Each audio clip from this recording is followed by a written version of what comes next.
A moron, far leftist, who torched an NYPD cruiser while wearing a Guy Fawkes mask is arrested just hours after taunting FBI agents by scrawling "too late" on his apartment wall. You spoke too soon, my friend, and you underestimated the power of federal law enforcement. Look, man, we have seen mass surveillance. We know just how bad it is. What makes you think you're gonna torch a vehicle, cut brake lines, or do any of this ridiculous, violent garbage and get away with it? Well, to be fair, in New York, they've been releasing many of these criminals in Fort Worth, in Seattle, in Portland. So maybe they thought, haha, you can't do anything. Nah, I'm sorry, man. We got these two lawyers through apparently supplied or through Molotov cocktails. And now they're going to go to, they might go to prison for life. So what made you think they were too late? I got away. Haha. Nope. They got him. And you know what we're hearing now? I'll jump into this after this main story. Voters favor a crackdown on violent protests. Most Democrats disagree because Democrats have lost their minds. They're so obsessed with winning, they don't care that people are literally setting vehicles on fire and nearly killing others. In some instances, literally killing them. In the George Floyd riots, we had 30 dead. So come on. It's about time to end this, don't you think? Peaceful protests are fine. Daily Mail reports a New York man accused of torching an NYPD patrol car has been held without bail after police arrived at his apartment and found a smiley face spray painted onto the wall in the words, "Too late." Construction worker Sam Resto, 29, was arrested on Thursday at his work, having left the message in his Queens apartment to taunt the police earlier. Resto reportedly told police he had a feeling they were coming for him. His passport was in his backpack, and he admitted to the FBI he intended to flee. Prosecutor said, "Look at this moron. What were you trying to accomplish by torching a police vehicle?" I don't know what this photo is. It's probably enough to get, YouTube mad at me, but it looks like he's torching a police vehicle. Listen, what do you accomplish by smashing a window? What do you accomplish by burning a police vehicle? Minor damage at taxpayer expense? I always would try to explain this to these far leftists. I'd say something like, listen, if you go to a Starbucks and you smash the window, what happens next? And they'd say, I don't know. Well, they board up the window, right? Yeah. They go back to work, right? Uh-huh. It costs them $1,000 or whatever to replace the window. Yeah. Do you think Starbucks cares? I'll tell you what happens. You show up to a bank or a Starbucks or a McDonald's. You smash up the window. And now a minimum wage worker shows up the next day and looks at the building and he looks up the sign saying temporarily closed. And he calls his manager and his manager says, "Sorry, man, there's no work today because, the window got smashed out. We can't open." And that worker says, but I need the hours. I need to pay my rent. Well, you can thank the extremists who went around smashing windows for no reason because the corporate owners of Starbucks don't care. Now the NYPD, what do you think happens?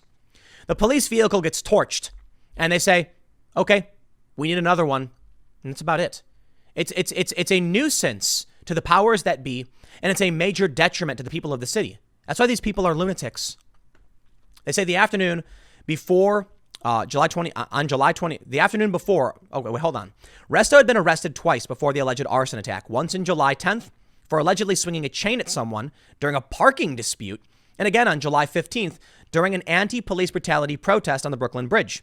He was being watched by NYPD on the night of the attack in the early hours of July 19th. July 29th. The afternoon before, on July 28th, officers watched as he went to a gas station in Elmhurst and filled up a red jerry can with gasoline using the self-service pump. He then brought it back to his apartment. Officers said he was wearing a dark Adidas hat, a dark long-sleeve top, dark jeans, dark Nike sneakers, and gloves with the fingers cut off. He stayed home until 11:47 p.m. when he headed to Manhattan via a ride share, wearing the same clothes plus a backpack, according to police. At 3:50 a.m. on July 29th, surveillance video captured someone wearing the same clothes, which police observed Resto wearing earlier, plus a Guy Fawkes mask, walking up to an NYPD Ford Fusion in the Upper West Side. The vehicle was parked at the corner of Columbus Avenue and West 83rd Street. Prosecutors claim the man in the video is Resto. Too late. There it is, a smiley face. Police arriving at Resto's Elmhurst apartment found graffiti saying "too late." Look at this trash hole. Look how disgusting it is. These people are unwell. I'm sorry. I'm not trying to drag people who have disabilities or who are differently abled. This man has clear mental issues. He needed help. How do you help violent, aggressive behavior? I honestly don't know. I don't think the prison system is going to help this man better himself or end his violent tendencies. But you can certainly see he's not functioning properly. And it really is sad. I wish we could help all of these people, but this guy's unhinged. I know there's a lot of people who believe that law and order should be punitive. I disagree. I think it should be rehabilitative. People like him should be, put locked up for committing these crimes. And they should be locked up somewhere where it's not just welcome to the whole. It's something like, let's sit down and figure out how to make, better you so that you're not destroying things. I think it's kind of interesting because rehabilitative justice, in many ways, as long as it's done properly, if it's done improperly, you're basically creating re-education camps. And that's why there's a fine line. If we're going to stop someone who's a violent criminal, we need to make sure that we follow the Constitution. The people who get locked up committed a clear crime. Their crime is violence, harm, a violent or harm, damaging property, hurting people. And then we bring them somewhere where we take care of them and help them do better and try and figure out how we can get this person back into society functioning properly so they're not living in, trash squalor and then burning things to the ground. They're going to say, officers later found a backpack in the park near where they said they saw Resto. In the backpack was an Adidas hat, gloves with fingers cut off, a Guy Fawkes mask, a hammer, lighter, and a red jerry can. Officers said the can smelled of gasoline. Prosecutors said police pulled fingerprints from the can and matched them to Resto. Following Resto's arrest, police found a copy of The Anarchist's Cookbook, a book with recipes for bombs and other explosive devices. Resto is expected to have his first court appearance conducted by telephone on Friday, a spokesperson for the Department of Justice told Heavy. Prosecutors asked that Resto be held without bail pending his trial, claiming he is a flight risk and a danger to the community. They said that the actions they alleged were extraordinarily dangerous to the community and said that Resto's police record showed he was becoming increasingly unhinged. And he was. And he had a passport on him, they say. Yeah, he's a flight risk and he's dangerous. Well, you know what? It's about time. Check this out. Voters are ready for the police to put an end to the continuing violent protests nationwide. Most also say the protests will be important to their vote in the upcoming election. When asked which is closer to their own thinking, 50% of likely U.S. voters say the police should crack down on the protests and to bring them to an end. A new Rasmussen report reports national telephone and online survey finds that 38% disagree and believe the protests should be allowed to continue until the protesters decide to end them. That's insane. 11% are undecided.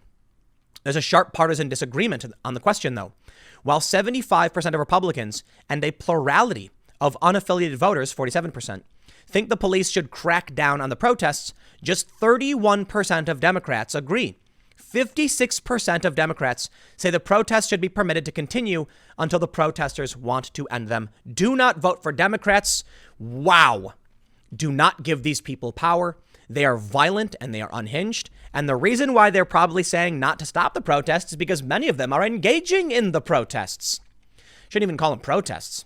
I think that may be where the confusion is. When you say protest over and over again and then show images of violent riots, Republicans think of riots when you say protest. When you say peaceful, peaceful, peaceful over and over again, Democrats think of people singing Kumbaya and dancing, and giving out flowers. These are violent riots. Ask the voter if they think the riots should be allowed to continue.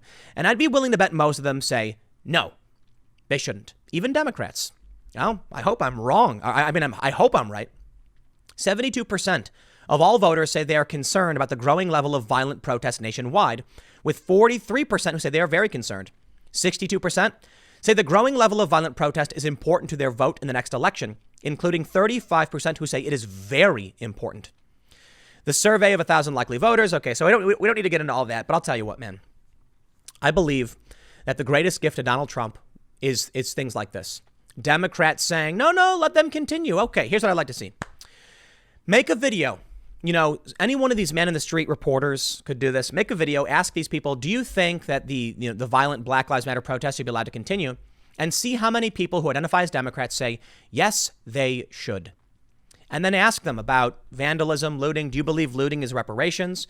I think most people would say no. But for every Democrat who says yes, you're going to see a lot of unaffiliated and Republicans wince. I mean, it's worrisome. These people are marching through residential neighborhoods, attacking locals, demanding their property, saying white people get out of these houses. They did it in Seattle. They're showing up to random neighborhoods in Portland fighting with police and yelling, "No justice, no sleep." Regular people are just trying to survive and get by, man. You don't like the system? Well, that's too bad. I mean, you can fight to reform the system through the proper channels, but attacking innocent people isn't how you do it. Not at all. Looting property, destroying businesses, and setting fire to police vehicles does nothing for you. They claim it does. They're wrong. The scientific data shows it. And they canceled the guy. He got fired because he pointed out, guess what? Riots don't work. Riots make people vote Republican. So maybe, you know what? They'll learn their lesson, I guess, when Trump landslides, because the Democrats are completely incapable of dealing with any of this. At least the cops were able to arrest this loony, though. I got one more segment coming up for you in a few minutes. Stick around, and I will see you all shortly.